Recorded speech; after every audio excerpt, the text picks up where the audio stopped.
Wonderful. Thank you so much. And I do want to say thank you to everyone who's here. We were spoiled for choice with these breakaways. So I wanted to be on some others, but here I am. And so thanks very much. I am presenting this research or this really case study on behalf of three of us. The first, Siyanda Madala, is the person who actually facilitated the session I'll be speaking about. Natasha, Khamisa, who coordinates the honors program in which we did this work. And I also supported, my name is Dr. Sara Jewett, and my work was in helping co-facilitate the session as a qualitative analysis expert. So thanks so much.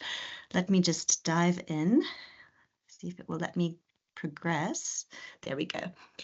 So for any of you here who have done qualitative data analysis in the what I would say maybe old school way, whether it's manually or even with analytic software that we have available now, like NVivo, MaxQDA, or Atlas TI, you'll know that the demands of high-level qualitative data analysis is quite demanding and time-consuming. And in the last few years, and I would say particularly from last year, we've been seeing a plethora of articles coming out, but also partnerships with different software companies and also YouTube tutorials about how people can use generative AI to support coding and thematic analysis. So this is a very hot topic, and it's exciting to hear some people here have also been experimenting and working with this, and I'm keen to hear from you what your experiences have been. And also just to contextualize this work, as instructors, as facilitators, we know that we're preparing students not for the past, our histories, but also for the future of research and future workplaces. And so as there are these evolutions, we want to model what we know is gold standard now, but also we want to be looking at and exploring more innovative or new ways of doing things that might help them to bridge the present with the future. And so that's where this generative AI comes in. So the aim of the study or this experience really was to explore the application of using generative AI as part of teaching qualitative data analysis. And so specific to this presentation, I'll be describing the process of how we used ChatGPT in particular around a course on qualitative data analysis. I'm going to share what our students shared back to us about their experience of using ChatGPT, and then also speak about some reflections, some insights, and lessons that we might be able to use for future use of ChatGPT in this space. So the design was really a case study of using ChatGPT for qualitative data analysis, where it was used for critical comparison. The study population were a group of 13 BHSE honors students in public health. And the case we're looking at is that after a lecture, a PowerPoint lecture and discussion, students manually, first of all, coded a transcript. And then with the same transcript, they prompted ChatGPT to also code the same text. And then they compared those coding structures in a facilitated discussion. And then that was then compared with an article from which the transcript was drawn. So the transcript we used was actually from a published article about qualitative coding. And so within that case, we also discussed ethical and practical issues around using ChatGPT or generative AI. So the data sources are first and foremost us as instructors and our own firsthand experiences we're drawing on, but then the anonymous online course evaluation from our students. For those not familiar with this article, it's a helpful, very hands-on, step-by-step guide to doing what they frame as content analysis for novice qualitative researchers, which includes a transcript. And this is a source document that we used to get the transcript and for use with and for comparison, excuse me. So that's by Erlingson and Breezewich. So before we use generative AI, I do want to say we wanted to introduce our students to what the standard currently is, the presence around manually coding or coding with the support of software, a transcript. And so they were given a presentation, a guided presentation. This was facilitated by me. And at the same time, they had a printed Word document. This was an in-person class. So they had the transcript with them.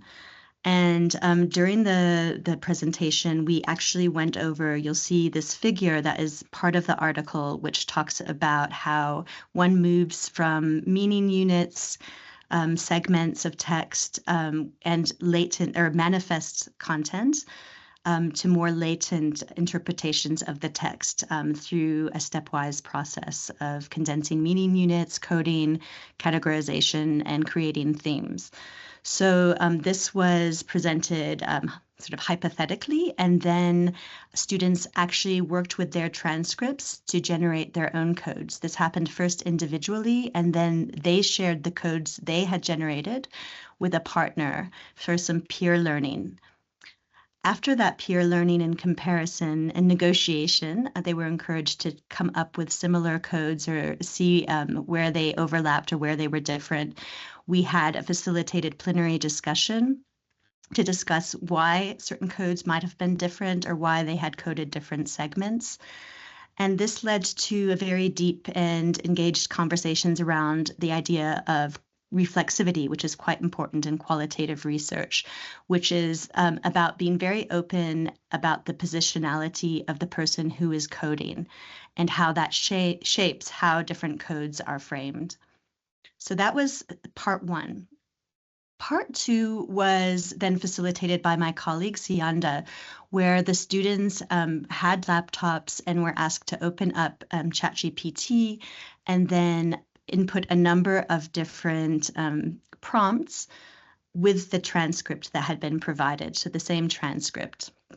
And here I'm just flashing up the different prompts, and the rationale behind giving different prompts is to show the different kind of output that generative AI will come up with depending on how specific your text is, just to highlight the skill that is required for prompting. I'm not going to read all of these out, just to say it started with very generic, summarize the transcript, and went on to summarizing with a particular research question and being specified, which is important with qualitative analysis.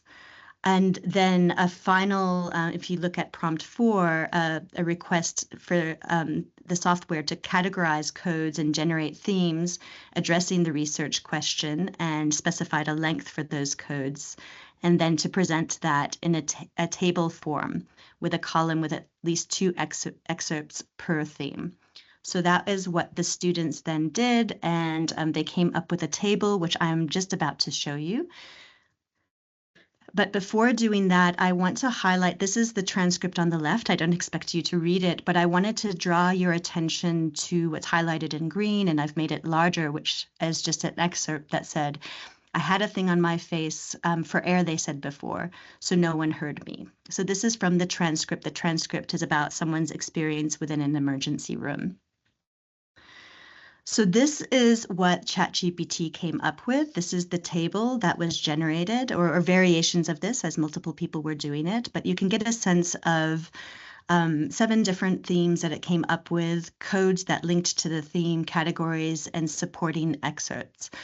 What I've highlighted in yellow, which you might not be able to see, but I think is important as we discuss the strengths and limitations of using generative AI, is that the excerpt that they took missed out the middle segment of the text. So it just said, had a thing on my face, no one heard me. And they then summarized this code as a face mask being quite different than an oxygen mask. So just I wanted to highlight that. I'll circle around to that later. The article itself, this is the source article, actually had taken the same text and had come up with an overarching theme, which was alone in cold and chaos, and 3 additional themes, which I've put up here. One being reliving the pre-hospital experience, second being not a person, just a body in the hectic emergency room, and finally, invisible and alone inside the pain of a broken body. Here, I'm highlighting this just to say that, or note that the themes that ChatGPT came up with, things like initial trauma and shock, arrival and initial assessment, very much resemble descriptive themes, very close to the text, but almost like topic headings of different points within that patient's experience. Whereas the qualitative themes that were modeled in the article itself would be what I would consider higher order or more latent, which is taking those descriptions and then pulling out meaning from those descriptions into a more synthesized format. So once the students had the examples from the ChatGPT, their own examples, both themselves and the partners, they then looked at the similarities, just as I've quickly done with you, and then that of ChatGPT. And one of the things that they mentioned, and many of these, I should say, were novice to qualitative research. They hadn't done qualitative research before, is that they said, oh, well, their codes were similar to ChatGPT.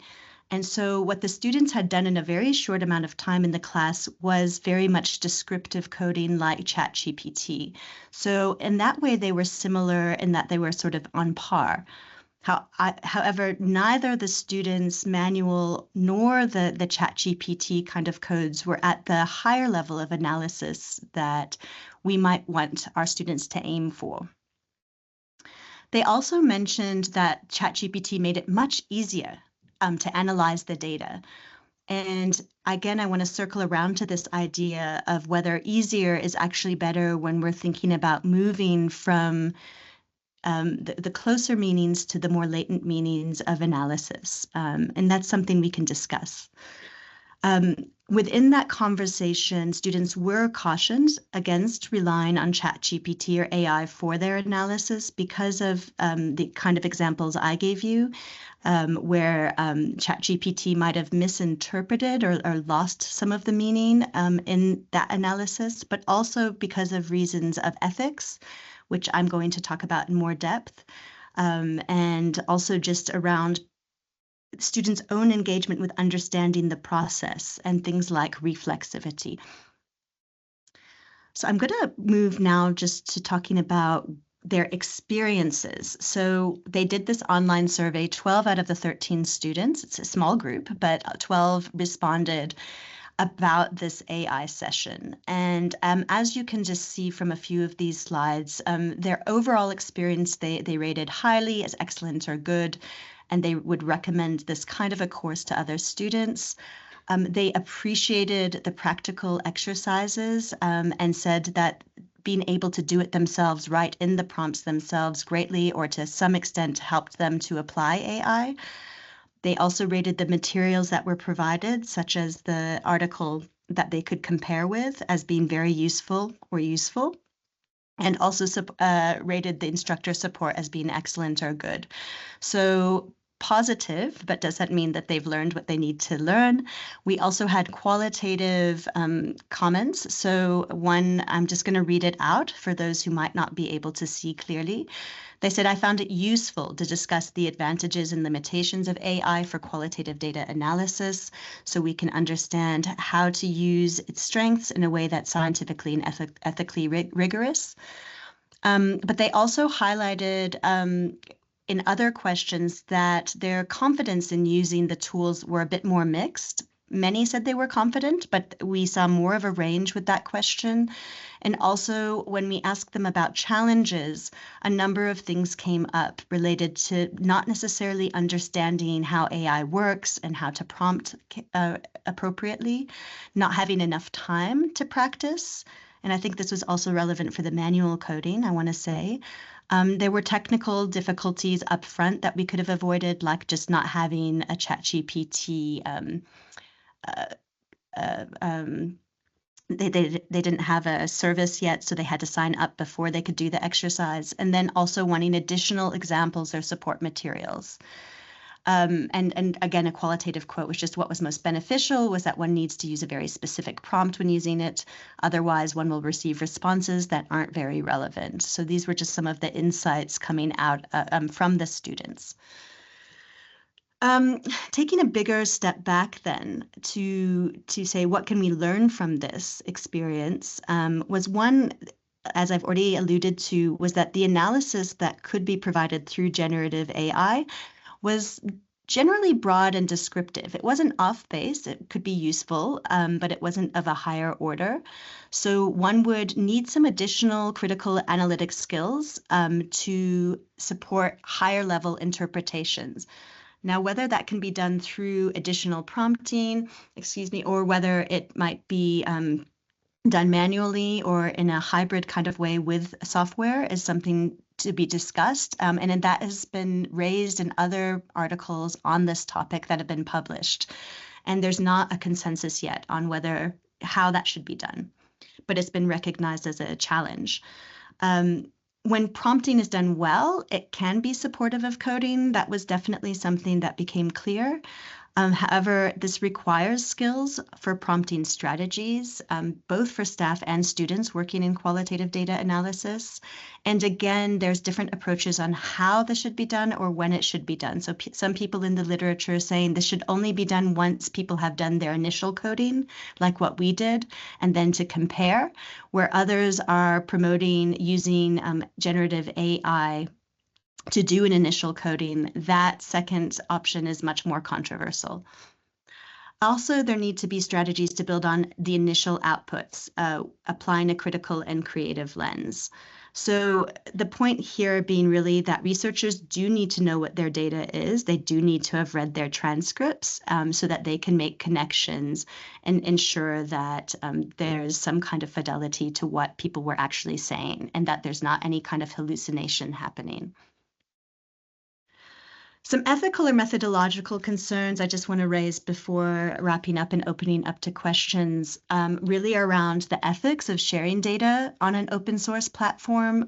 This is research, and so if transcripts are coming from particular sources, we need to look at whether they gave consent for this kind of sharing and how these kinds of transcripts may be used by others.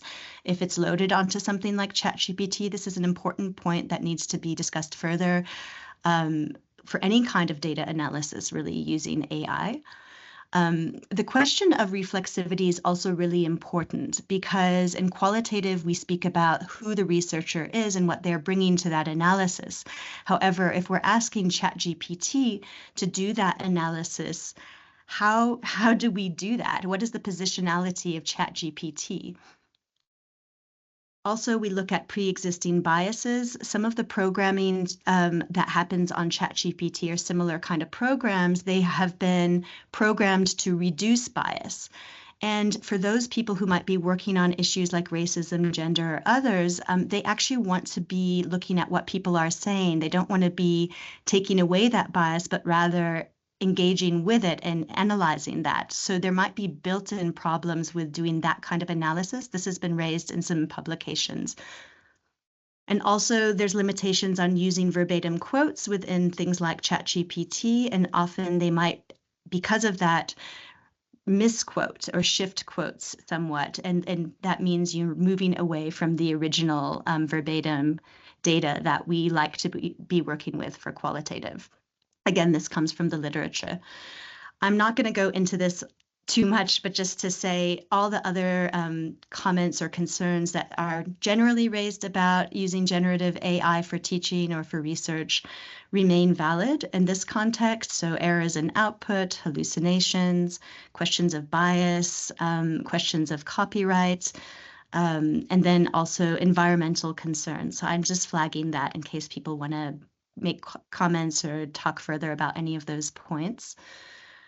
But then just to the last slide, just final recommendations. Based on this experience, we feel like this is a space that we need to continue to engage with, both as teachers and as students. And that means we should be doing more reading around the methodological papers that are being published on this topic. We need to look at practice-based comparison exercises in class, such as what we did with transcripts that are safe to share on AI. We used the one that was already published for that very reason.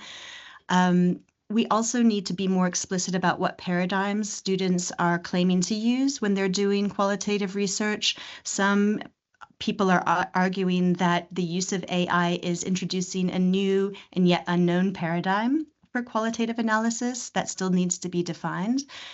And then we need to be engaging with our colleagues in research ethics about how we are proceeding with this. Also, the parameters of AI use need to be clear for both the students and staff and fall within our guidelines as an institution, which are shifting as we learn. And then finally, this has come up throughout this conference, the question of equity. So if we're setting assignments, particularly if they're not done within the classroom setting, we need to be very aware that there are big variations between paid versus unpaid versions of AI that can support qualitative analysis. So I think that's my closing parting shot, is that, all models are wrong, but some are useful. This could be useful as we think about qualitative data analysis, but we need to proceed with caution. Just to acknowledge the students and the university, and also Siyanda works with the Sydney Brenner Institute for Molecular Bioscience. So just acknowledging them, and here are some references to some of the articles I drew on. Thank you.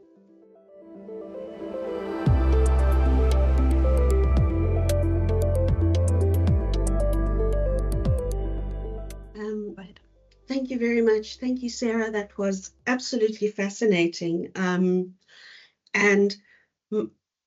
my unresearched knee-jerk reaction is that this could be a way to introduce the large scale sampling that quantitative research tends to lord over the qualitative space. Like, yes, we're going for the nitty gritty, but can you imagine if we can get to the nitty gritty and the meaning as well as huge samples? I think that it's definitely a useful way to go in that direction. But as you say, it's got some snags on the way. And I put on the Padlet that there's a paper coming out. It's under review at the moment by Tato Senomadi and Lee Rizniak and another author that I unfortunately can't remember right now, a Prophet Wits, where it was actually Tato's honors project in computer sciences, I think it was, where he approached us at education, where we had huge amounts of qualitative data that I had analyzed. I think it's 2,169 units of analysis that he took from us, and our coding tool, which draws from legitimation code theory, and he ran it through BERT. And I say that sounding like I know what it means, but I really don't. And he got, I think, a 76% accuracy, or whatever it's called, comparing it with my manual coding, which I did on Atlas TI. But what we found would be the snag would be, you can't just feed this whole warmth of data in, because BERT couldn't work out what was a unit of analysis. And that for us is where the snag, and we're trying to work it out, how could we do that and reanalyze and see how the large language model could help there. So yeah, I just wanted to share that that's what's going on the education side. Now that's fascinating, and it's so interesting to hear like the different ways that we're trying to think through this and use it. And I think a lot of what you're sharing, Dale, was just this idea of right at this stage, in this early stage, is sort of doing some of this comparative type of work. So comparing like what what you did, which sounds like a huge amount of manual coding, and I'm sure it took a lot of time. with these other pieces of AI supported or generated LLM kind of work, and trying to understand that. I mean, I do want to also say that I think the Atlas TIs and NVivo and MaxQDA are all partnering, if they haven't already partnered with some of these AIs for more in-house kind of analytics support. I'm not sure, Arshad, if that's what you did or others. I'd be very interested to hear, which might in some ways get away from some of the public ChatGPT kind of loading of data that we might not have ethical approval to share and things like that. So it's something I'm interested in. I don't yet have the answers to. Oh, thank you, Lee. I see Lee has put the details of the forthcoming paper so we can all keep it on our radar. I also see Laura had asked a question. I don't know, Laura, if you want to unmute. Do we have time, Arshad, for me to just read that out or respond? Yes, we do. We have 7 minutes. Oh, okay, great. So, I mean, Go ahead. I think you already addressed quite this in your concluding slide. But I just, I mean, I think the concern is always that, students are using the tool to support their own thinking. It's always a worry. And I just wondered if you put some systems in place, to ensure that. Thanks. No, thanks, Laura. And I think it's a bigger concern I have. Even I do a lot of support for qualitative analysis within our faculty of health sciences, and even things that I see sometimes published from our faculty, which is qualitative analysis. The manual coding is very descriptive and not very what I would consider high order kind of really thematic analysis, though they might get published and it might be called thematic analysis. And what I could see in this example in a threat is that if people aren't getting taught properly what good coding, a gold standard of analysis should look like, then you're going to get very similar responses. ChatGPT will do almost the same, and it will be at similar levels, and you won't see a huge difference. And people might think, well, that was a lot easier. I can do it in 5 minutes versus a month. So, and I think that's a real threat. And so I do think what you're saying, and if when we do this again, I think we're going to spend more time focusing on that a 40-minute exercise of manual coding in an exercise in a classroom setting isn't going to get you to that high level of analysis that you see in the paper, in the publication. But unfortunately, I think there's a lot of qualitative research being published right now that hasn't met maybe that gold standard. And so we do have a threat of kind of the more use of AI bringing down the level of quality overall, if people aren't getting exemplars of what is possible. So as a methodological question or concern, I'm kind of trying to grapple with that. No answers, but I think it's a really important point. Thanks so much, Sara. And I was also just thinking that your whole point about reflexivity is so important and how people need to be trained, how to do that. And if you think of like the conversations of where AI is coming from, what biases are already baked into that, a lot of things online coming from particular kind of perspectives, how do you talk about the reflexivity and positionality of AI? If you're asking it to do higher level interpretation, not just description of what people said, but interpretation of patterns and what people said, it's very likely to draw on something that might not be contextual or localized, but how do we make that overt? So I think that's going to be a big question mark. People might have written about it. I'm still relatively new in reading this literature, but for me, that's a big question. Lee, go ahead.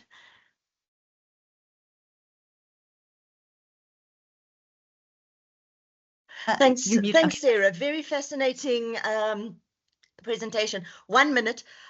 So one of the things that we've actually started doing only this year with our final year students is to make sure that they read and analyze and respond to an empirical research paper about, for our case, in the case of student teachers, teaching practices, analyzing teaching practices, but that is more than just descriptive. That is more than just, that it's got rigorous coding, because we actually want to give them an imagination for it. And then the other thing that we've done is developed very, very clear coding tools, which they then use for their own reflections on their practice, and they code their own reflections, and then they analyze that.